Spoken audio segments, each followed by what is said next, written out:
భయ్యా నేను బిగ్ బాస్కి డై హార్డ్ ఫ్యాన్. సీజన్ 1 నుంచి సీజన్ 9 వరకు ఇప్పటివరకు ఒక్కటి కూడా స్కిప్ చేయకుండా చూశాను. అండ్ బిగ్ బాస్ గురించి అండ్ నా గురించి తెలిసిన వాళ్ళు ఖచ్చితంగా ఇది యాక్సెప్ట్ చేస్తారు. అలాంటిది నేను ఇన్ని సీజన్స్ చూసాను కానీ ఇంత ఇన్సెక్యూర్డ్ జెలస్ కంటెస్టెంట్ని నేను ఇప్పటివరకు చూడలేదు భయ్యా. నేను ఎవరి గురించి మాట్లాడుతున్నా అంటే మన ముద్దమందారం ముద్దుబిడ్డ తనుజ గురించి. అసలు ఆవిడ బాధ ఏంటో తెలీదు. ప్రీవియస్ సీజన్ కంటెస్టెంట్స్ వచ్చి వేరే వాళ్ళతో మాట్లాడినా జెలస్గా ఫీల్ అవుతుంది, ఇన్సెక్యూరిటీగా ఫీల్ అవుతుంది. వేరే వాళ్ళు టాస్క్లు గెలిస్తే మొహం మార్చుకుంటుంది, వేరే వాళ్ళు ఏదన్నా అచీవ్ చేస్తే ఓర్చుకోలేదు. ఇవన్నీ తన క్యారెక్టరిస్టిక్స్, తన ట్రైట్స్ అనుకుందాం.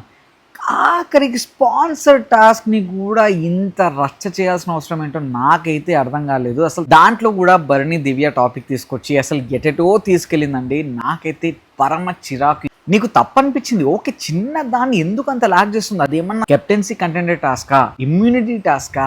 ప్రతి దాంట్లో గొడవ ఏంటో, ప్రతి దానికి అంత ఇన్సెక్యూరిటీ ఏంటో నాకైతే అర్థం కాలేదు. మొన్ననే నామినేషన్స్లో దివ్య చెప్పింది ఈ రోజు నుంచి ఫుల్ స్టాప్ పెడదాం అనుకుంటున్నాను, ఇంకా నీకు నాకు ఏ గొడవలు ఉండకూడదు, ఈ టాపిక్ ఈ రోజు అయిపోవాలి అని. అండ్ తనుజ కూడా ఒప్పుకుంది, భరణి గారు కూడా ఆ రోజు అయిపోయింది కేల్కతం దుకాన్ బంద్. మళ్ళీ ఈ సర్ఫెక్సల్ టాస్క్లో కూడా చిన్న దానికి అసలు స్పోర్టివ్ స్పిరిట్ లేని పర్సన్ని ఎలారా బాబు విన్నర్ అంటున్నారు. చిచ్చి తను విన్నర్ కాదు కదా. ఈ సీజన్లో విన్నర్ క్వాలిటీ ఒక్కటి కూడా లేని కంటెస్టెంట్ ఎవరన్నా ఉన్నారు అంటే అది తనుజానే. Absolutely worst contestant of all the seasons అని అయితే నేను చెప్పగలను.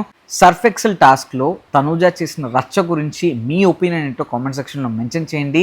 అండ్ ఇలాంటి హానెస్ట్ జెన్యూన్ రివ్యూస్ కోసం don't forget to like, share and subscribe life ఏ జిందగీ.